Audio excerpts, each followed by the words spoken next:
নমস্কার, আমি সৌরভ। আপনারা দেখছেন সৌরভ ব্যাপারী ইউটিউব চ্যানেল।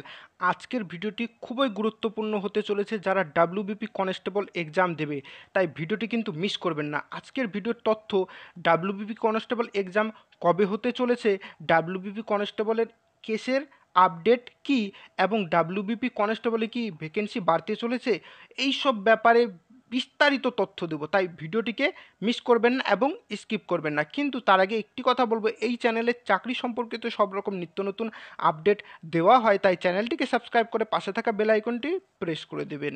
আর ডেসক্রিপশনে আমাদের টেলিগ্রাম চ্যানেলের লিঙ্ক আছে, জয়েন হয়ে যাবেন। তাহলে চলুন দেরি না করে শুরু করা যাক। আজ আমাদের আলোচনার বস্তু হচ্ছে requirement to the post of constable in West Bengal police.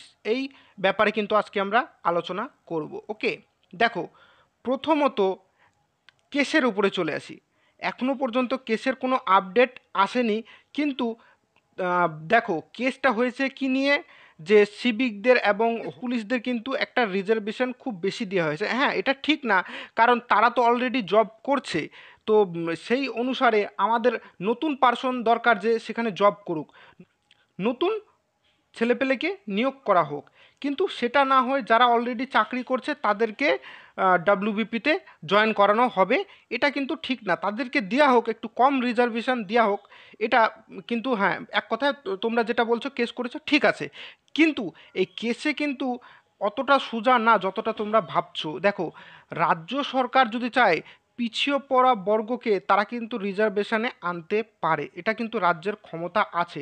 তাই কেসটা কিন্তু খুবই টাফ হতে চলেছে।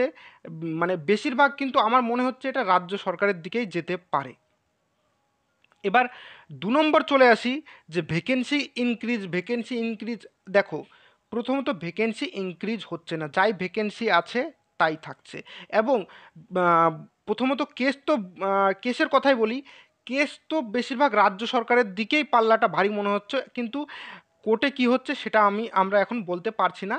কোর্টে যেটা ফেসলা হবে, চ্যানেলটিকে তোমরা সাবস্ক্রাইব করে রাখবে, যখনই কোনো ফেসলা আসবে আমি তোমাদেরকে জানিয়ে দেব।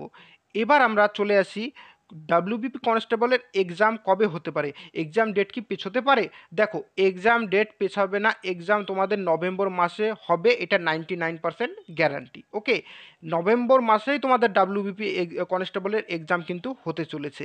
আর 2 নম্বর কথা হচ্ছে, যে যদিও কেস হয়, যদিও কোনো সমস্যা হয়, তোমাদের রেজাল্টটা একটু দেরিতে বেরোতে পারে। কারণ রিজার্ভেশন তো রেজাল্ট নিয়ে তোমাদের সমস্যা হচ্ছে, তোমাদের এক্সামের সাথে তো কোনো সম্পর্ক হচ্ছে না, তাই তোমাদের কোনো অসুবিধা নেই। তোমরা কিন্তু এই কেস নিয়ে বা কি হচ্ছে না হচ্ছে এইসব নিয়ে পড়ে থাকো না, তোমরা পড়াশোনা করো, তোমরা তৈরি হও, সামনে কিন্তু নভেম্বর মাসে কিন্তু এক্সাম হতে চলেছে। ওকে, বোঝা গেল? আর যদি তোমাদের কোনো কোয়েশ্চেন থাকে তোমরা কমেন্টে করতে পারো, আমি প্রত্যেকটি কোয়েশ্চেনের রিপ্লাই দিই। তাহলে আজকের ভিডিও এই পর্যন্ত। এরকমই ভিডিওর জন্য চ্যানেলটিকে সাবস্ক্রাইব করো। জয় হিন্দ, বন্দে মাতরম।